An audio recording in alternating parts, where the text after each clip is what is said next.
Ketahuilah bahwa tidur adalah bagaikan kematian dan terjaga adalah bagaikan bangkit. Bisa jadi, Allah menggenggam rohmu dan tidak mengembalikan ke ragamu di malam itu. Engkau maha tampak, tak ada sesuatu di atasmu.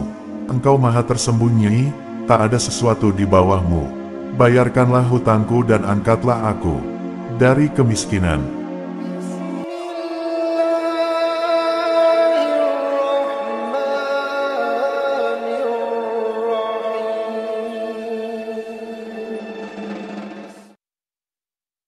Jika engkau ingin tidur, hamparkan tempat tidurmu dengan menghadap kiblat. Lalu tidurlah di atas sisi kananmu seperti tidurnya mayit di liang kuburnya.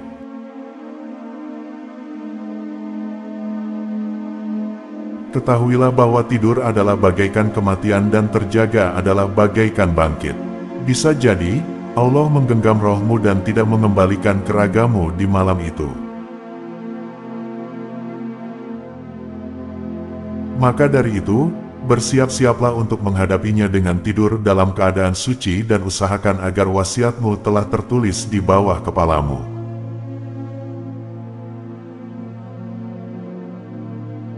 Engkau tidur seraya bertobat dan meminta ampunan dari semua dosa dengan tekad tidak akan berbuat maksiat lagi. Bertekadlah untuk berbuat baik kepada semua muslim jika Allah membangunkanmu. Ingatlah bahwa engkau akan berbaring di liang kubur seperti itu seorang diri, hanya ditemani oleh amalmu. Engkau hanya akan dibalas sesuai dengan amal perbuatanmu itu. Jangan sampai engkau menghendaki tidur yang banyak dengan menghampar kasur empuk karena tidur adalah menghentikan kehidupan.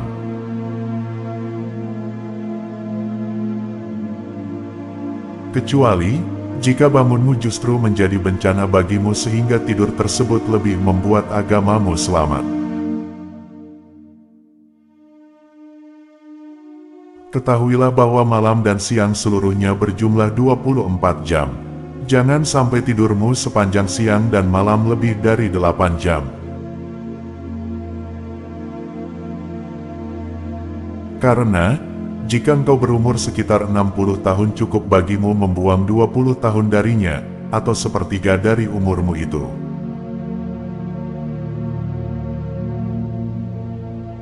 Ketika tidur, kembalilah bersiwak dan bersuci.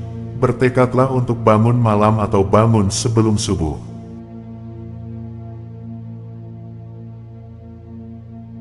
Dua rakaat di tengah malam merupakan salah satu harta kekayaan yang berharga mulia. Perbanyaklah harta kekayaanmu itu guna menghadapi hari miskinmu, sebab harta kekayaan dunia sama sekali tak akan berguna jika engkau binasa. Setelah merenungi perbuatan dan amal kita selama seharian, lalu bacalah doa. Alhamdulillahilladzi ahyana ba'dama amatana wa ilayhi nusyur. Asbahna wa asbahal mulku lillahi wal 'azmatu was sultanu lillahi wal 'izzatu wal qudratu lillahi rabbil alamin.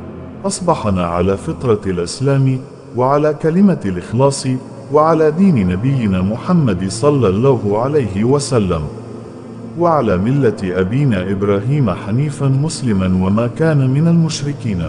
Allahumma bika asbahna wa bika amsayna wa bika nahya wa bika namutu wa ilayka nusyur.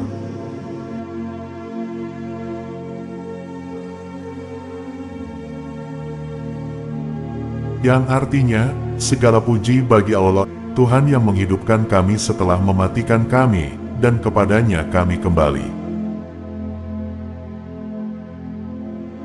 Telah berpagi-pagi kami dan telah jadi segala kerajaan itu bagi Allah.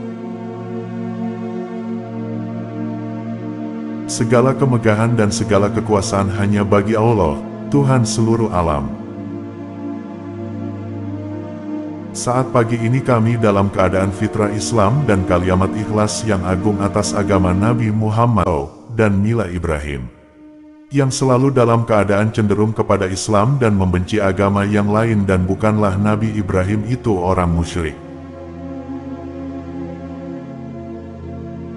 Ya Allah, dengan nikmat-Mu aku berpagi-pagi dan dengan karunia-Mu aku berada pada waktu sore, hanya untuk menyembah-Mu kami hidup, dan hanya kepada-Mu kami kembali.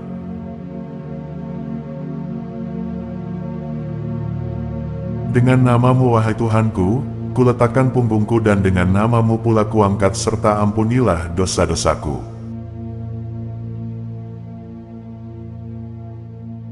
Ya Allah, lindungi aku dari siksa-Mu pada hari para hamba-Mu dibangkitkan. Ya Allah, dengan nama-Mu aku hidup dan mati. Aku berlindung padamu dari keburukan segala sesuatu yang memiliki keburukan serta dari kejahatan setiap yang melata.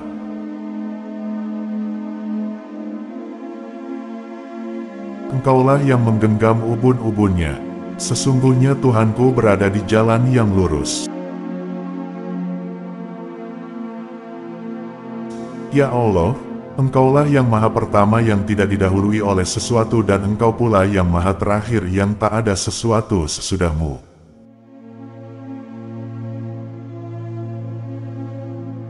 Engkau maha tampak, tak ada sesuatu di atasmu. Engkau maha tersembunyi, tak ada sesuatu di bawahmu. Bayarkanlah hutangku dan angkatlah aku dari kemiskinan. Ya Allah, Engkau yang menciptakan diriku dan Engkau pula yang mewafatkannya. Kematian dan kehidupannya ada pada kekuasaan-Mu.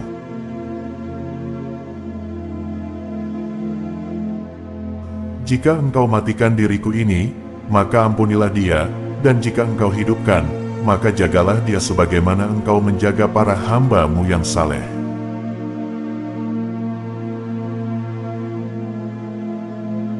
Ya Allah, aku meminta padamu pengampunan dan keselamatan di dunia dan akhirat.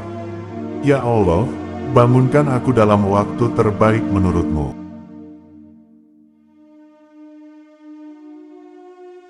Buatlah aku melakukan perbuatan-perbuatan yang paling Kau senangi sehingga hal itu akan mendekatkan diriku padamu dan menjauhkannya dari murka-Mu setelah aku meminta padamu. Setelah aku meminta padamu, maka Engkau memberikannya. Aku meminta ampunan padamu maka Kau terima, dan aku berdoa padamu maka Kau kabulkan untukku.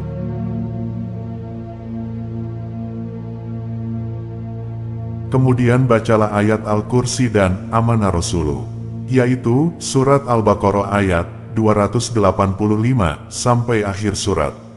Lalu surat Al-Ikhlas, Al-Falaq, dan Anas, serta Al-Mulk. Usahakan engkau tidur dalam keadaan berzikir pada Allah Ta'ala, dan dalam keadaan suci karena siapa yang melakukan itu, ia akan naik berserta rohnya ke Arasy, dan dicatat sebagai orang yang sedang salat sampai bangun kembali.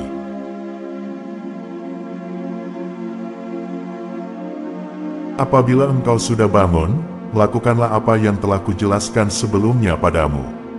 Hendaklah engkau hidup teratur seperti itu dalam sisa umurmu. Apabila engkau tak bisa melakukannya secara konsisten, sabarlah sebagaimana sabarnya orang sakit ketika menahan pahitnya obat dan ketika menunggu saat kesembuhan. Renungkanlah umurmu yang berusia pendek. Jika engkau hidup 100 tahun misalnya, maka usia tersebut sangat pendek jika dibandingkan dengan lamamu tinggal di negeri akhirat karena ia merupakan negeri keabadian. Perhatikan bahwa jika engkau bisa bersabar menghadapi beban penderitaan dan kehinaan dalam mencari kehidupan dunia selama sebulan atau setahun karena berharap bisa beristirahat sesudahnya selama 20 tahun misalnya, lalu bagaimana engkau tak mau bersabar selama beberapa hari untuk ibadah guna mengharap kehidupan abadi?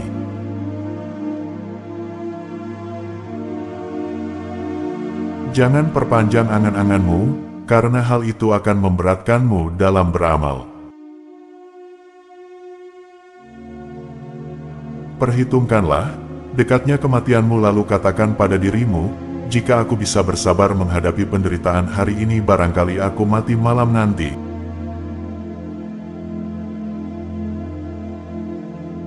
dan aku akan bersabar pada malamnya karena barangkali aku mati esok hari. Sesungguhnya kematian tidak hanya datang pada saat tertentu, kondisi tertentu, atau pada usia tertentu.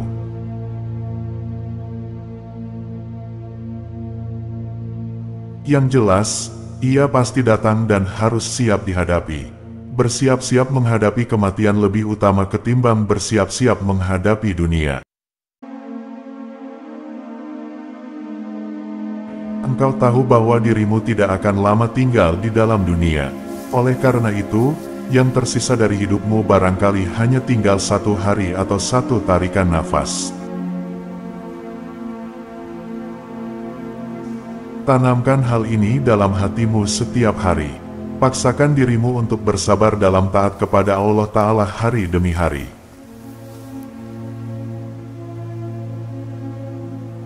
Jika engkau memperhitungkan akan hidup selama 50 tahun, maka engkau akan sulit untuk bisa bersabar dalam menaati Allah Ta'ala. Manakala engkau bisa bersabar selalu setiap hari, maka ketika meninggal engkau akan mendapati kebahagiaan yang tak ada habis-habisnya.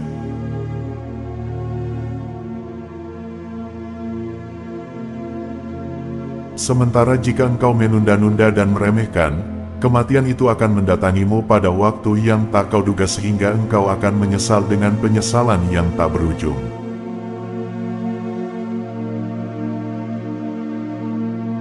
Ketika pagi, sekelompok makhluk mulia bertahmid dan ketika mati, datang berita yang benar itu kepadamu. Setelah beberapa waktu, engkau akan mengetahui kebenaran berita Al-Quran tersebut. Surat Shad ayat 88.